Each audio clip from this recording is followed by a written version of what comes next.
Hi everyone, I'm Joel Baird, the General Manager of Missoula Community Access Television, inviting you to a special pre-recorded I'm on Holiday in Portland edition of Missoula Live.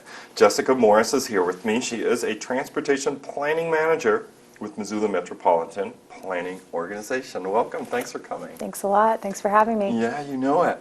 Would you like to explain to people your dual role? We mentioned before we started recording that you work for the City of Missoula, and also there's federal money that applies to the Missoula Metropolitan Planning Organization, the MMPO. Right, yes. It's a little bit complicated sometimes. I have a couple of different hats that I wear, but essentially I and a few other staff that I have are City of Missoula employees, but we technically work for the Metropolitan Planning Organization, which is an organization that is required for a region to have once they hit a certain population threshold. So 50,000 people is that population threshold. And back in about 1981, Missoula hit that threshold and a Metropolitan Planning Organization was formed. And essentially what that group is supposed to do is receive federal transportation funds and then allocate those funds to transportation projects throughout the region. So we are responsible for transportation in the Missoula area. So that includes not just the city, but also areas of the county as well. So because we're a small organization, it's easier for us to be housed under the City of Missoula and be City of Missoula employees and sit in City Hall and work with those folks. But we also work with the county and other regional transportation providers. Interesting, because for transportation, it's all about networking, isn't it? Mm-hmm. So exactly. There's different regions or areas of authority, like city, county, state, federal. Exactly. So Congress back in, I think it was the 60s, created the concept of metropolitan planning organizations. And the intent was for those organizations to coordinate regional transportation projects because, you know, we're talking about millions and millions of federal dollars. They want to make sure that those are being spent wisely, that they're being prioritized, that a county project over here isn't in conflict with a city project over here. So the MPOs were formed to be kind of this umbrella organization that coordinates between the cities, the counties, states, and the feds. And in Missoula, the jurisdictions are just the city and county of Missoula. But other places like, Los Angeles or Portland or wherever have many, many more jurisdictions that are part of the MPO. So we're considered to be a pretty small MPO. But there's over 400 across the country.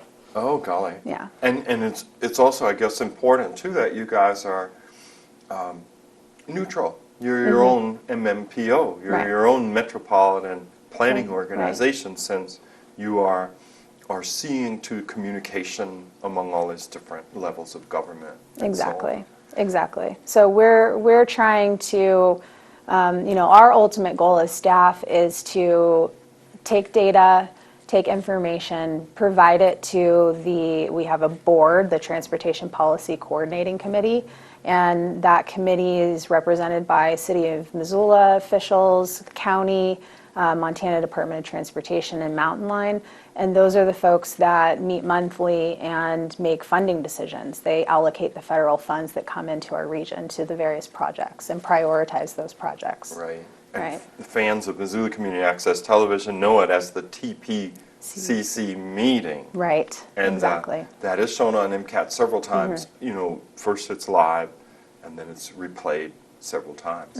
This is a hard thing for people to grasp, I think, When they think of transportation, they think of probably playing the devil's advocate. They think of much smaller issues, like, the lights in town aren't timed very well. Or the fact that this town appears to have had two proposed centers, right? One being Fort Missoula and the other the downtown, so that when the two grids jam together in the slant street, everyone thinks that's odd. Right. But the picture of transportation your group is charged with framing is a lot larger than those concerns. I mean, they're there, right? Right. Those It's part of concerns it. are part of it. But you have to look at the big picture. That's the intent, yeah. I mean, Right. we do look at things small and large, but really what we are doing and what we're in the beginning stages of doing right now is our long-range transportation plan, which is that big picture view that looks out over the next 30 years to about the year 2045 and tries to look at what funding and what projects do we foresee over the next 30 years, and how do we prioritize those, and how do we fit those within the plans that both the city and the county have for growth and development over that time frame as well. Yeah, the plans for growth and development. So if the city says, golly, in 30 years, I think we're going to pick up another 30,000 people, or if the county says, oh, we'll have 50 by then, or if there's tons of people in the Bitterroot that are suddenly finding work in Missoula, how does that look for 93? You know, that roadway connecting the people. Right. So they're pretty interesting issues, and you are looking for public input. While we were talking, Scott was making free with your website. He's about to do so again. But if you want to talk people through it, he's going to show the homepage of activatemissoula.com.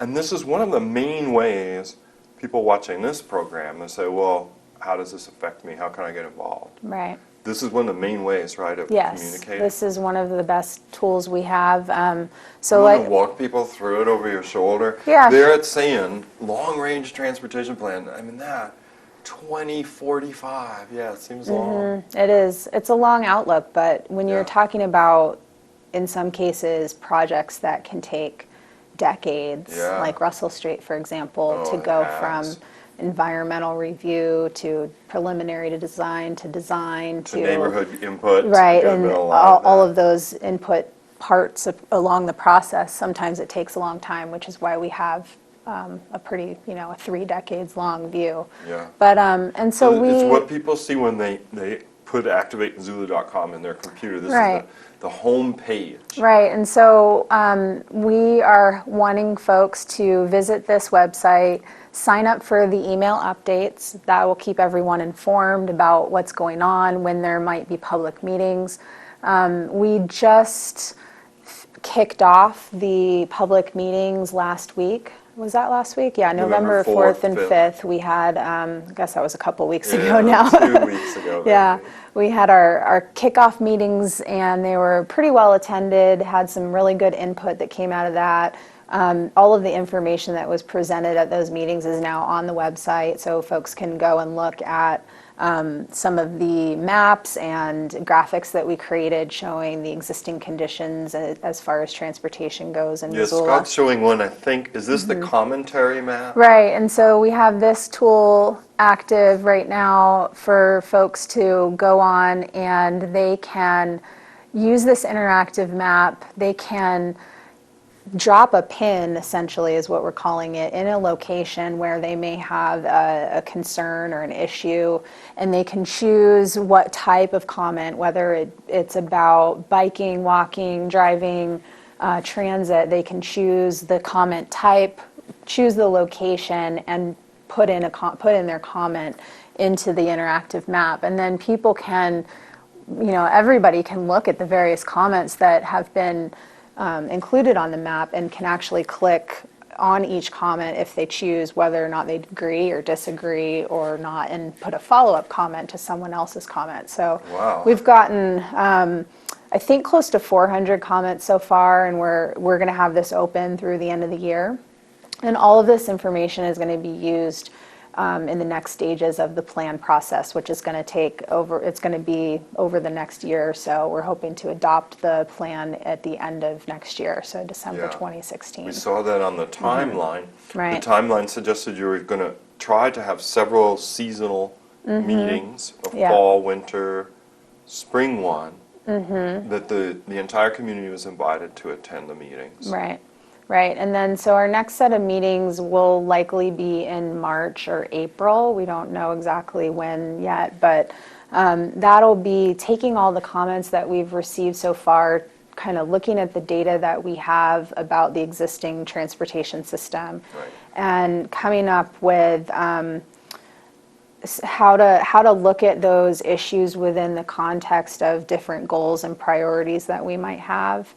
and also coming up with some performance measures that we can use to apply to the transportation system to measure the success or not of a particular project. So we're going to, as we move through this process, we're going to be taking all of these great transportation project ideas for which we probably do not have enough money to pay for all of those things. I saw something about that on the website. Yeah, right? We're going to have to, essentially filter these down, put them through a sieve of reality, if you will, to say, these are the things that rise to the top. These are the priorities that the community has and fit within the available funding that we foresee being available over the next 30 years. So when we did the plan last time, we have to do it every 4 years. So the last plan was adopted in 2012. There was about $750 million worth of projects that were identified by the community, but there was only about $500 million of funding that were seen to be available over 30 years. From the federal government? Right. That Well, money? from federal sources as well as state and local. So we do look at local sources too. Yeah. So funding that comes from the city and the county as well, or in Mountain Line as well. Yeah. Yeah. There's a lot of issues, I suppose, attached to this. Now, for instance, here in the second week of November, I see in the paper people are very concerned about vehicular safety and something about a subdivision of the Rattlesnake. Right. I haven't even read the thing through, but one of the issues seems to be, well, the infrastructure of this area, in terms of roads or whatever, according to this group, seems ill-suited to a particular development. And so as the city changes, as the county is changing its subdivision laws, the Missoula inward growth, our Missoula Focus growth inward, policy right? is just about close, I guess, to being ratified Right. as a plan. So I guess these long-range plans are subject to change every 4 years, and that I guess is as it should be. I mean, we're talking 30 years, but maybe in the year 2020, people are going to have a different set of priorities. Right. Well, and someone asked me recently, what's the point of doing this every 4 years other than the fact that we're required to federally? Like, how do you make this meaningful when you update it relatively frequently? And my feeling is that it's, believe it or not, there's a lot of things that change in 4 years. There's a lot of things that are accomplished in 4 years. So since the last plan was adopted, there's been about $25 to $30 million worth of projects that have been completed. And there's another $40 million of projects right now that are in the pipeline. So, things do change pretty quickly, and priorities change pretty quickly, and our population changes, So I think that doing this plan every 4 years is valuable because it's good to take a look back at what's been accomplished, reassess where we are right now, see if anything's changed, if priorities have changed, and move forward from there. So I do think there's value in doing it, every 4 years. So people that participate in it, they should realize they're kind of giving real-time input. It doesn't mean necessarily their suggestions or what they think is important now will be true 4 years from now in the 2020 process. There does seem to be a structure, though. So when you have your TPCC, the Transportation Policy Coordinating Committee meetings, is it that time, too, that people give public comments, or? Yeah, exactly. We have those monthly, and there's going to be monthly meetings where we'll be talking about the long-range plan update. Yeah. We also have other items that we discuss that might be, more day-to-day kind of business that we do. But there's going to be plenty of opportunity for folks to weigh in on this plan through the public meetings that we have, through the website, and they're always welcome to come to TPCC as well. Right, and I know that's during the day, so people have to really feel it for it. Yeah. But I want to remind people watching that we're talking about your potential participation in a 30-year Missoula transportation plan, and activatemissoula.com is probably your first and easiest stop to get in on the loop. There you can sign up for a newsletter so that you would be aware of when public meetings are being held, and the website itself offers a lot of opportunity for armchair input. Yes. on the maps. Now, we showed one. Wasn't there another you were thinking of showing under the participate Right. tab? So on the participate page right now, we have that map right there too. You can also click into, and it shows all of the projects that were included in the last long range plan from 2012. Yeah. And this is called a story map, and you can kind of cycle through the different layers of the map, and it'll show you which projects have been completed, which projects are in process, which projects were on the recommended list last time, and then the very end map where you see the kind of neon green lines and dots, those represent we call them the illustrative projects, which were essentially the wish list projects, the projects that didn't have funding identified for them. Yeah.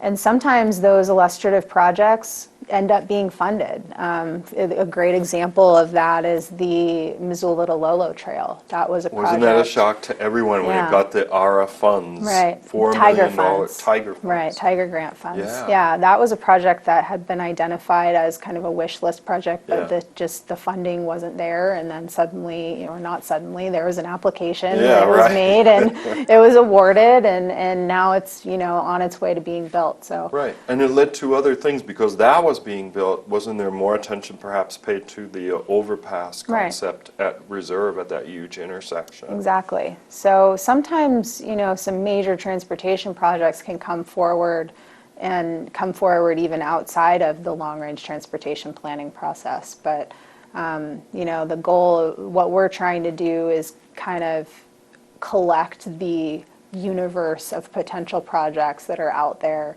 and then shop those ideas around to the community on which ones should be prioritized or not. Yeah. Yeah. Do you hear a lot about light rail down the Bitterroot?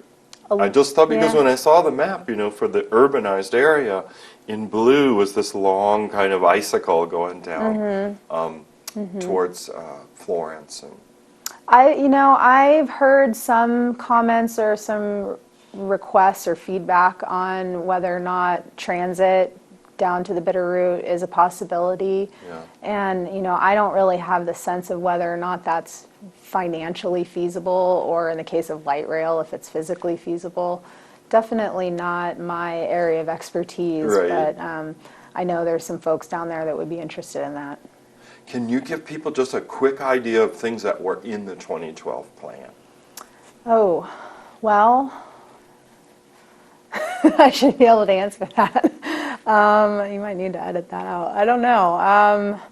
I mean, there are projects that represent all modes. Yeah. So whether it be for transit facilities, roadways, maintenance of roadways, intelligent transportation systems, the things that synchronize our traffic signals and, Right. and EMS services, and then there's biking and walking improvements. So all of the different modes are covered in the transportation plan, and it'll be the same for this one as well.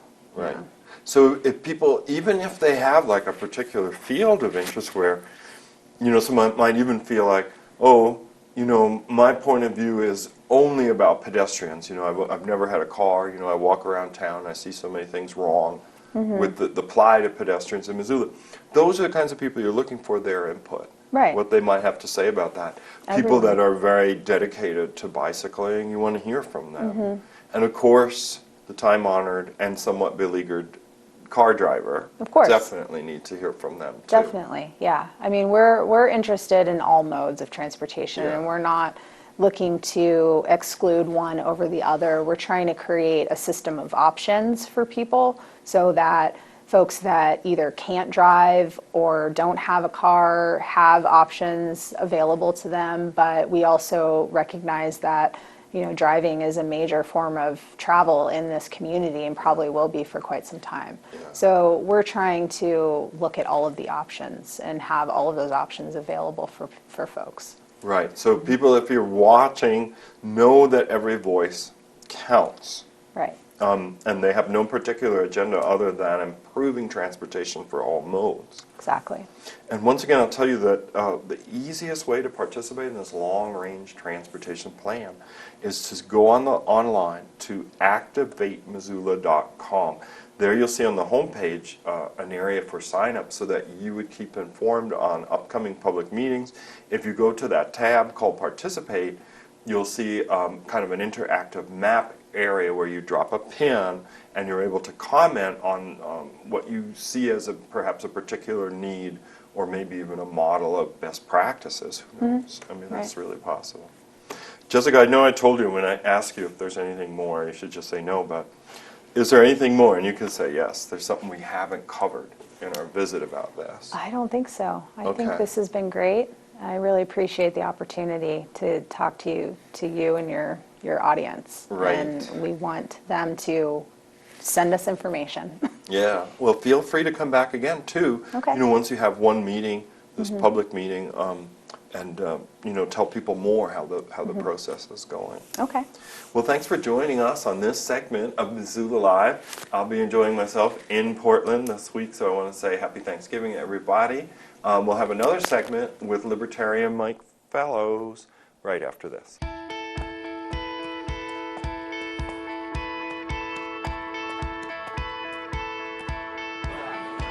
No matter what you're planning, if you plan to drink, plan to have a friend get you home, get ride home ideas and tools at plantolive.mt.gov.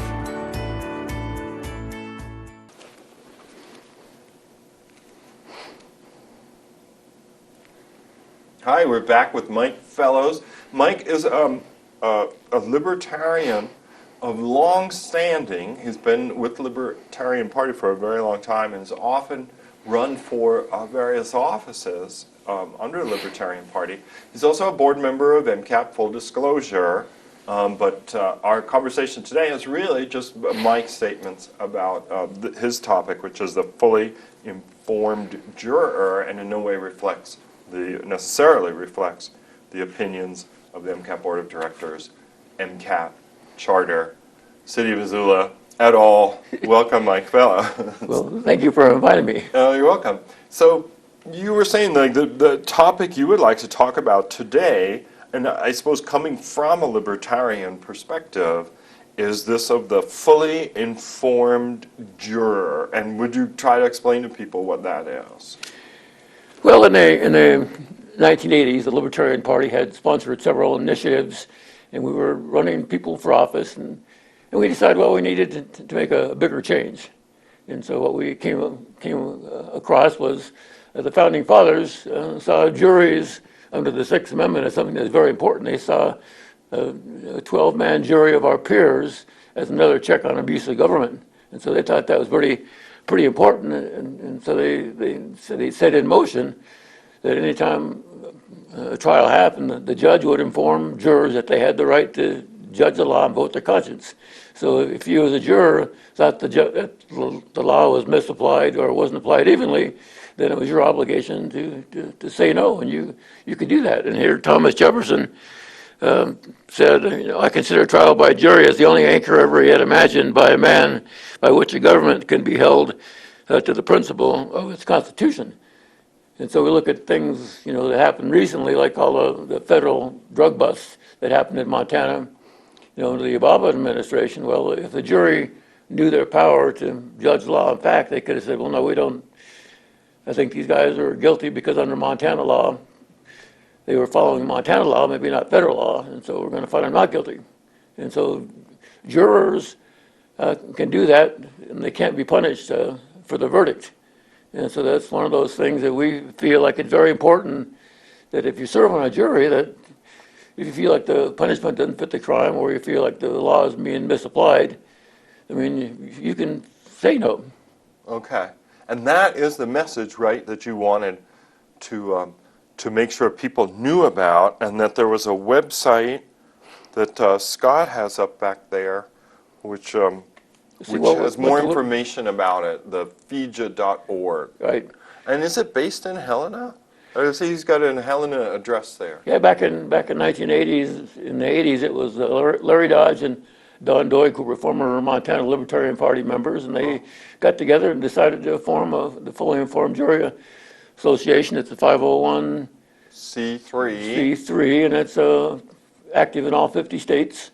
I mean, we recently had some problems with some activists in Denver, Colorado, Oh, where they were out leafleting the courthouse, informing jurors of their rights to judge the law in fact, and in fact they're being prosecuted for jury tampering, even though they're not talking about issues, but they're just talking about this basic idea that the founding fathers thought was very important. You know, that if Congress got too abusive, you know, with their laws, and you could say the same thing here locally in Missoula or statewide. You know, Missoula has, but they're thinking about this background check ordinance for gun purchases here in Missoula County. Well, if that ever took effect, you know, a jury, somebody went to trial, a jury could say, you know, I'm a gun owner, I think this is unconstitutional, I'm going to find him not guilty. And so, I mean, so was just never- to put it in broad strokes too, part of what you're saying is, if someone is sitting as a juror on a case, and it seemed like the respondent, the defendant, was guilty of breaking a law that the juror felt was an unjust law, the juror is able to return a verdict of not guilty, even though the facts contradict. that's correct. Okay. And district, not the district courts, but courts have found they've upheld those kinds of decisions, and the fact that jurors can't be punished for their verdict. Right. So if I think something's wrong and I vote my conscience, well, the judge can't. The judge hit me. couldn't say the evidence in this case is so overwhelming. I've just heard you say this person is not guilty. I'm holding you in contempt of court for your not guilty verdict. Because it's clearly evident the person's guilty, but you don't agree with the law. Well, because a good example, I guess, is during Prohibition, because everybody thought, you know, when we outlawed alcohol, everybody thought that was a stupid law anyway. And so you'd find that juries weren't convicting people that were charged with the possession of alcohol. And two, and sometimes juries, you know, from what I understand, that if there's alcohol present, you know, as what am I trying to say, as evidence, well, they just drink it all down, you know, then there wouldn't be any evidence, and so there's no evidence to convict the person of alcohol, because they didn't like the law itself, and so it eventually got changed. And so even though juries can't change laws, if they don't get enough support, then eventually the legislature in Helena or the Congress back in Washington D.C. has to make it constitutional and change it. So do you see this process as a kind of civil disobedience? And you're not necessarily saying that the Fully Informed Jury Association is supporting any particular or opposing any particular law. Their mission is just to make sure jurors realize they have that option. Yep. Okay. That's correct, because jurors have a conscience, you know, and so it's one thing if you're guilty of, say, jaywalking, you might be guilty of $25 fine, but you know, if the fine's going to be $600, well, then a jury could say, well, no, that's too high. Right. We're going to find him not guilty, because even though he's guilty, he's not guilty of $600. He might be guilty of a lesser crime, and they do that in states like California, where you get charged with two crimes, basically. And so if they don't find you guilty on a higher offense, well, they can always find you guilty on a lower offense, and I suppose it makes you somewhat happy, but it also makes the prosecutors happy, because then they still get the conviction on their record, and that's what the prosecutors want, no matter what, you know. And the juries have to look at the evidence and the issues, and like I mentioned before, with all the drug cases we have here in Missoula, a couple of years ago, it was You mean about the medical marijuana, where the state of Montana had okayed medical marijuana use, and then the federal government came in and prosecuted a number of people? well, plus, I mean, There was a case in Dusty Deshaw's district court 2 years ago, I believe it was, where they couldn't seat a jury because they were trying to get people on a medical marijuana case, and nobody in the jury said, well, we can't convict, so they couldn't even call a jury. Right. You know, Yes, so, I told you that had happened to me in a Right. case where it seemed as part of divorce, when the jury is impaneled and they're trying to allow the attorneys an opportunity to say, I want that juror, oh, I don't want this juror, and so on. In that instance, they asked the jurors, will you uphold this law? And the jurors that said, well, I don't like that law, I don't know that I want to convict anyone on the basis of that law, then all of the jurors that indicated that way were excused. So they never made it onto the jury to begin with. So you're not advocating that the potential jurors hide their attitude, but that they know they don't have to follow the letter of the law once they're impaneled in the jury box. well, historically, you can go back to the William Penn trial back in England, because England had a law that basically said there was only one true religion in England, the Church of England. So here you got William Penn, who was a Quaker, who got arrested for preaching the Quakerism in the town square.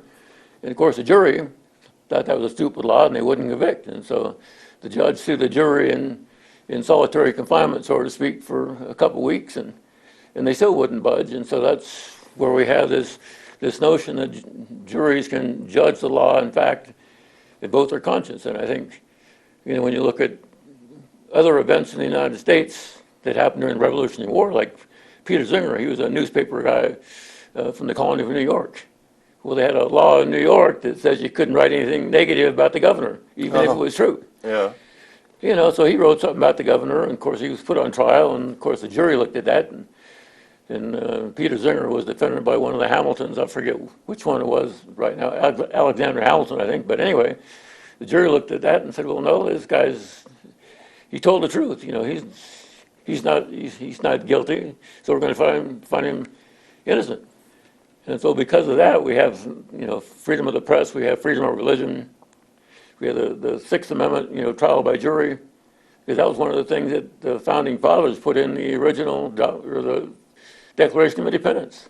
That the English, and I'm paraphrasing here, that they weren't given juries their just due, because juries do have a lot of power, and leave it up to a jury of your 12 peers to decide, and that's the way it should be. And this movement goes a step more and attempts to get people to be aware that they don't have to necessarily find a guilty verdict if they disagree with the law that they're judging. And a lot of times it seems like lawyers will vet those people out before the trial even begins. They want people willing to convict and now ready to hear the evidence in terms of guilt or not. Is there another message behind the fully informed jury besides that one, in addition to it? Well, that's the main issue, just getting, just allowing people to know what their rights are. And because it used to be the judges used to inform jurors of their rights, and it wasn't until the late 1800s when the so-called, the power brokers, the power structure kind of got together and said, well, juries can still nullify laws, they can still vote their conscience, but we're not going to require judges to inform juries on the subject. Oh, I see. Okay. So I think there's only a couple states. I think Indiana and New Hampshire are two states that do have that in their constitution, and we've tried that.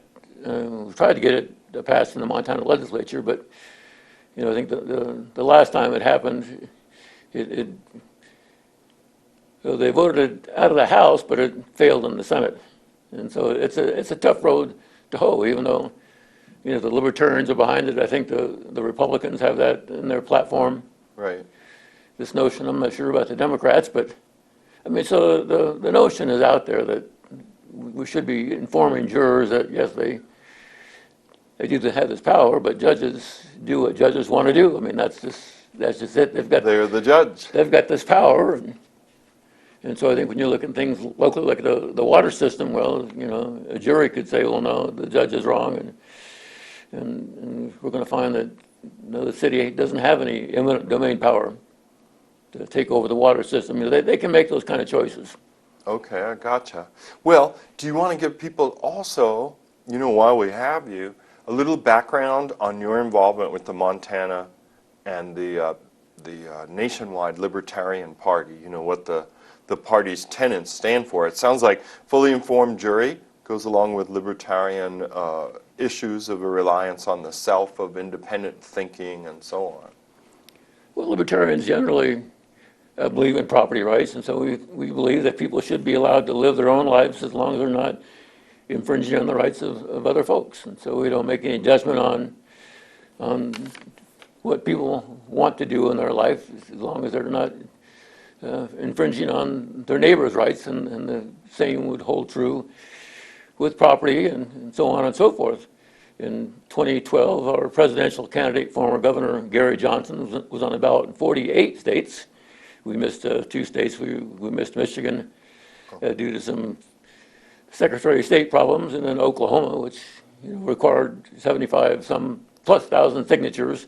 Ballot access is pretty tough these days, and libertarians generally tend to do pretty well ballot access-wise. And we're also part of some other organizations called Our America Initiative, which has some lawsuits against the Federal Election Commission and the Commission on Presidential Debates to try to open up the presidential debate process so that we have more than just the Democrats and Republicans in the debate process. Yeah. Our convention is going to be in Orlando, Florida, Memorial Day next year, and so we're going to. At that time, would you then propose a libertarian presidential candidate? Yep. Okay. Yeah, So Memorial Day, the end of May 2016. And so we've got several people, including Gary Johnson, former governor of New Mexico, is thinking about getting back into the race. There's a Feldman, from Ohio, Dr. Feldman, and so there's quite a few people that are thinking about getting in. And obviously, when you have a political party with ballot access, as such as we've had, we've been the last third party in the last 50 years to have ballot access in 50 states twice in a row. It's 1976 and 2000. So it kind of suggests the Libertarian Party is one of the leading non-Republican Democrat parties in the nation. That's correct. And if people wanted to learn more about it from the web, what would you recommend for them? You go to lp.org. LP.org, that's pretty fast. Libertarian.org. Yeah. There's also libertarianism.org, which is it's a organization run by the Cato Institute. And there's other libertarian type organizations. Reason Magazine's pretty good for news and information. Okay. So there's, when you look at things Scott's showing that one, I think, the LP.org on the screen now, that has the headline, The Party of Principle for the Libertarians. And is there a group that meets regularly in Missoula? I mean, is it down to you alone? or is there kind of an organized meeting monthly or quarterly? Yeah, we meet quarterly. Okay. Here in Missoula, we've done things like the homecoming parade. We've had a booth at the Western Montana Fair. Yeah, that's right, yeah. And we celebrate Jury Rights Day, which is September the 5th. Okay. And that marks the whatever anniversary of the William Penn trial. Yeah. And so we try to do something with that, and then we do the gun show. And so there's a lot of local things that we end up doing. Plus we have a television show on MCAT that's been around since 1994. That's a goodly while. It's 21 years. And it's Wednesdays. Is it 7 o'clock or 7:30? No, 7. Wednesdays are the first and third Wednesdays. First and third Wednesday. And that's 21 years in the making, the show. And then you typically host it and give out news, events, and upcoming political events from the libertarian perspective. Yeah, we tend to talk about national issues, and we do talk about a lot of local issues too, because I think we need to get more people involved locally. I think, because I think at least from a libertarian standpoint, when you go down to City Hall, there's a lot of things that are wrong in City Hall. We had an initiative back in '94 to get rid of parking meters downtown. We think that's one of the main obstructions to people coming downtown, even though the parking commission probably wouldn't agree, or the Missoula Redevelopment Agency probably wouldn't agree. You know, we'd have to disagree with giving Southgate Mall their corporate welfare, because I think that the Urban Renewal District 3 ought to just expire, and we shouldn't try to build, because the Missoula Redevelopment Agency also wants to spend $5 million on a bridge over Reserve Street. You know, Oh, as part of the trail. We Right. were just discussing it, Jessica Morris and I. She's from the But they can't do that transportation.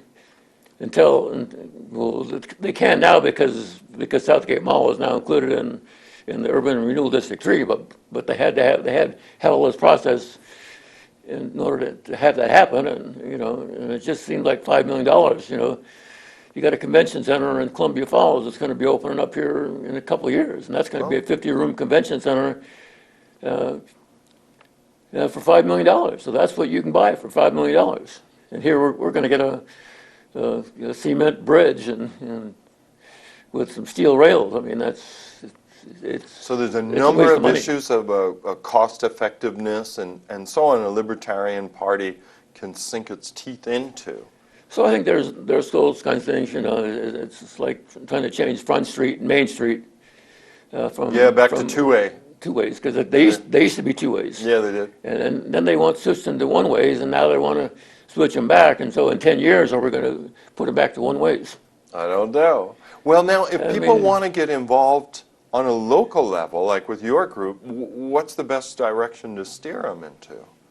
If they said, boy, I heard Mike talk about some of those issues, I really want to get involved with this local group. What's the best way to get involved with libertarians in Missoula County? Well, they can certainly call me up. It's Okay. 721-9020, and 721-9020. we can talk about upcoming events and meetings, and Yeah.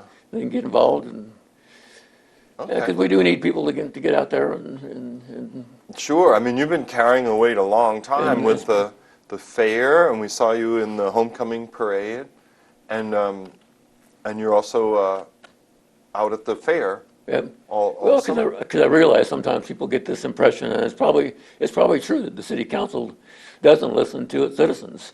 I mean, we've got this attitude, I think, where the city council wants to represent Missoula and not us, the individuals.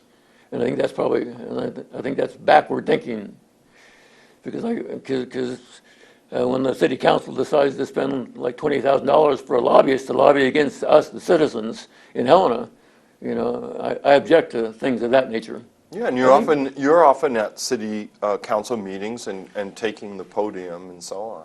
And then being chairman for the Montana LP, I've been to Helena on quite a few occasions, and and it's a long process when you're trying to get out of here at 5 in the morning to get there for a hearing at 8 o'clock.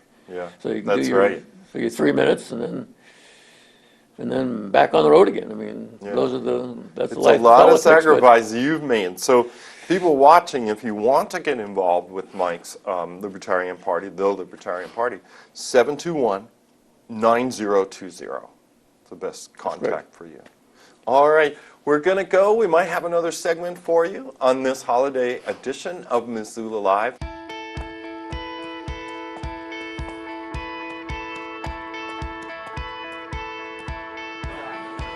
No matter what you're planning, if you plan to drink, plan to have a friend get you home. Get ride home ideas and tools at plantolive.mt.gov. Hello, I'm Joel Baird, the General Manager of Missoula Community Access Television. I'm here with Topher Williams. He's the Membership Director, Events Coordinator for the Downtown Missoula Partnership. Thank you for coming. Thanks for having me. We have an occasion. We're going to talk about the Parade of Lights. Yeah. But we also conspired before we started recording that you would kind of give people an overview of these organizations that help support a lively, vibrant downtown Missoula. Absolutely. The Downtown Missoula Partnership is about an 18-month-old organization.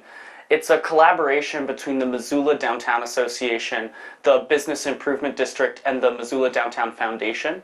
These three organizations work together to provide downtown with support and advocacy to ensure a vibrant and successful downtown, which benefits our entire community. Yeah. So the Missoula Downtown Association is sort of the flagship organization that most folks, I think, are familiar with.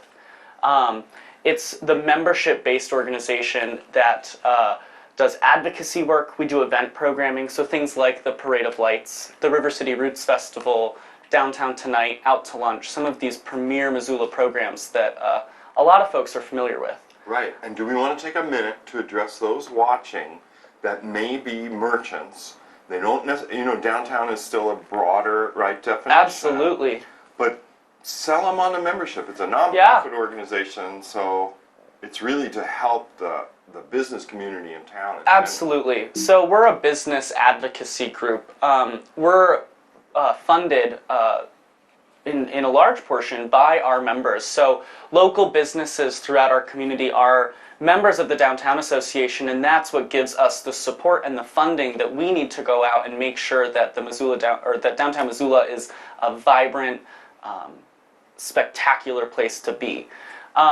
We provide support to our members as well in the form of advocacy work, in the form of the downtown gift card, for example. Yeah. Last year in 2014, the Missoula Downtown Association sold $240,000 in downtown gift cards, and all of that money goes directly back into local business that are members of the Downtown Association. Yeah. We provide trainings for businesses every year through the Downtown Association, and it's an important part of our community.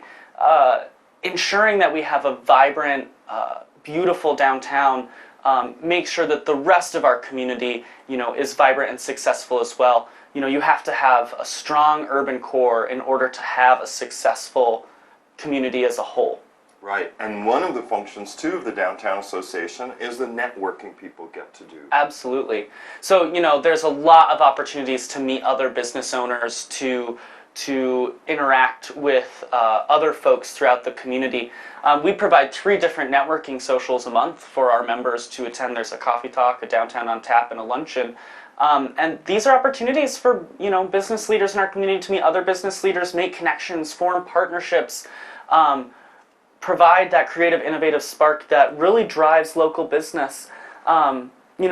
Small businesses are the drivers of the economy in the United States, and it's very important that we are providing them the support and the connections necessary to be successful in a community like Missoula. Yeah, and when we talk about the region that the Downtown Association supports, it is not just the blocks that are north of the river, right? That's right.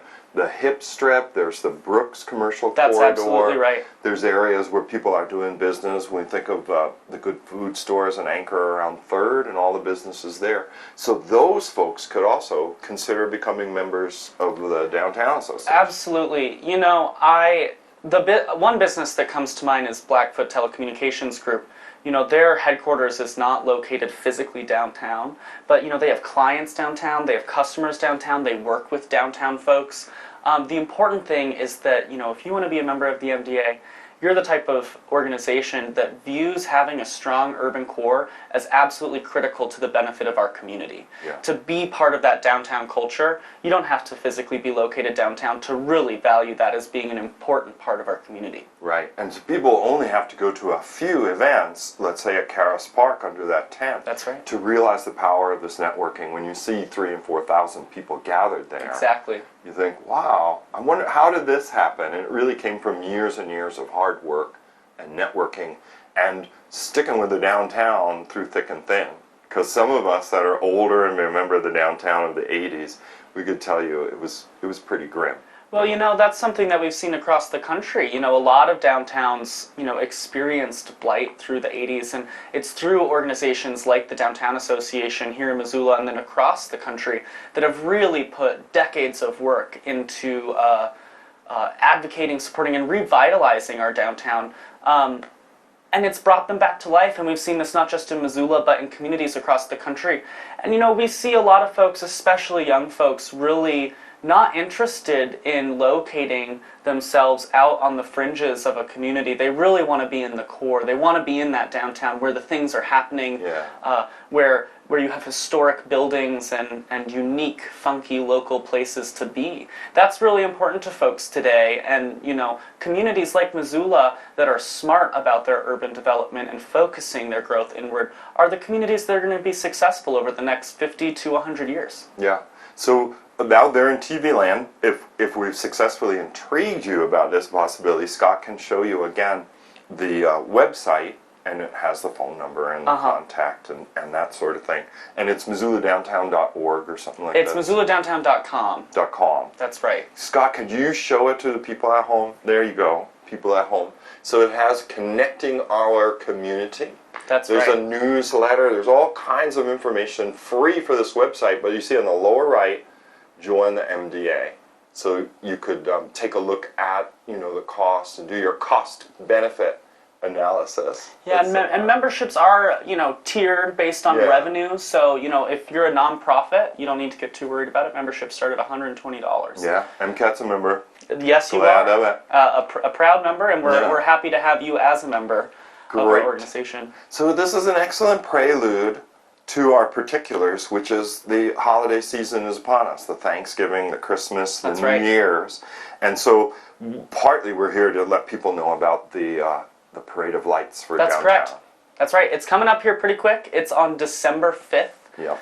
The parade itself is at 6 p.m., but throughout the day, Joel, we have a variety of different kids' activities going on. You know, Boonswagger Salon is hosting a Buns Braids event for kids to get their hair done in the holiday spirit. You could get those little extensions, yeah, too, something like we that. have seen on World Leaders. You know, they're wearing like the man bun. Yeah, exactly. Right. Everyone can have a man bun for the Right. holidays. You know, and then the carousel's gonna have free rides. We have marshmallows that we're gonna be roasting over burn barrels. We have a variety of awesome things happening downtown, and you can view all of those activities on our website as well as on the posters that are going to be going up around downtown. We have carriage rides that are happening every Saturday and Sunday, starting on Small Business Saturday, which is November 28th. Oh, that's an important one. So It's a that's very around the important shopping one. season, right? That's around right. That's the- right. So if you have Black Friday fatigue, like I think a lot of folks out there do, I would encourage folks to come downtown for Small Business Saturday. It's the day after Black Friday, Right. and that's when we're going to be celebrating shopping local. You know, getting folks to give Christmas presents and holiday gifts that are you know, locally sold and Right, 'cause locally sourced. A lot of economic theory suggests that you spend $1 in your town, it reverberates through the town, and it's wonderful, you know, that they're national chains and everything. But that dollar, I guess, 80% of it goes out of state. So it's one way of really invigorating the local economy by shopping local. Absolutely, and you know, folks would much rather have a gift from, you know, your local downtown store, knowing that it supported a local person, than perhaps something from one of those box stores. I think it speaks a little deeper about what a special gift that is. So that's November the 28th. November the 28th is the day, is Small Business Saturday. That's the same day we start carriage rides. They're from 11 to 4, Saturday and Sunday, each weekend until December 20th. And the carriage rides are provided by the resort at Paws Up. They bring their horses down and their carriage down. So you're talking about a carriage and a horse Yes, carriage. a horse-drawn carriage. That's right. It's a lot of fun. You can board over kind of behind the art museum over on Pine Street. Yeah, Pine and Patty on the corner there. That's right. On December 5th, though, we, of course, have the Parade of Lights that is happening. Santa is actually going to be arriving to the Florence building around 1 o'clock. Folks can come down, bring their kids, and meet Santa, tell them what they want for Christmas, and he'll be there till about 4:30 or 5, and which will move him to the start of the parade. The parade starts at 6 o'clock, so folks can line up along Higgins Avenue and watch all of the lit-up floats go by. And we do have a clip of MCAT's coverage from last year, so we're going to invite Scott to show you guys at home. We'll probably talk over it because, you know, I watched a movie last night with subtitles, and I can't tell you how many times indistinct chatter came up in the scene. Oh, really? But there you see it on the monitor. Oh, yes. Parade of Lights. And look the at that date. bus just decked out. Don't you think they should do that all the time? That's cool. And you were saying you guys got new lights this year. We are upgrading our infrastructure for Okay. downtown. The holiday lighting infrastructure needed to be upgraded. Yeah. That's been made possible through some really generous gifts from local businesses and from local folks as well, have provided us the funding to upgrade that infrastructure, which has been really important. So this is the lighting, like I was telling you. I saw people putting up the holiday decorations right. on the street lamps the other day with that big cherry picker Mm-hmm. and so on. So the lighting that goes into those and the lighting that also lines the streets. Yeah, are it's new. the infrastructure that supports the decorations Gotcha. was dated and needed to be upgraded in order to work. And so we're very fortunate that the community really came out in full force to support that effort, to make sure that we have, a vibrant downtown through the holidays, which is important to us. Yeah. Another part of that is the holiday window decorating contest. Right, I was going to say, there's a contest among the storefront That's owners, right. That's right. So folks can check out all of the various different holiday storefront decorations, and they can go, and I believe that's happening on first Friday in December. I think that's on the 4th. Yeah. And then folks can go online onto our website and as well as Facebook and go and vote for their favorite store and pick a winner. Yeah. Oh, that's always kind of fun. And it gets people looking at the storefronts, and they become aware of they're like, I never knew that existed before. Absolutely. They took a slower look at the downtown. Absolutely. And that's one of the best things about, our local retailers is they want to make sure that their storefronts are beautiful and vibrant and breathe life into the streets is really important. Anything else? I tried to look at my watch, and then I was like, I don't know. We probably should wrap up pretty soon. Yeah, well, I just really encourage folks to come downtown this holiday season. It's going to be a great one as ever. There's no better place to be, in my opinion, than in downtown Missoula, especially during the holidays. It really gets you into the spirit, and I hope to see folks downtown this year. Great. Tober, thanks for taking the time. Thank you for having me. And thank you guys for watching this edition of Missoula Live. As always, if there's a group you want to see them on this program, give us a call at MCAT. The number is 542-6228. For MCAT, I'm Joel Baird. Thanks for watching. MCAT is turning Saturdays around. We're raising the bar for fun with animation workshops using Play-Doh, Legos, stop-action animation. This program is suitable for kids age 9 to 13. Every Saturday at MCAT, drop-in animation workshop, kids meeting other kids. MCAT, 500 North Higgins.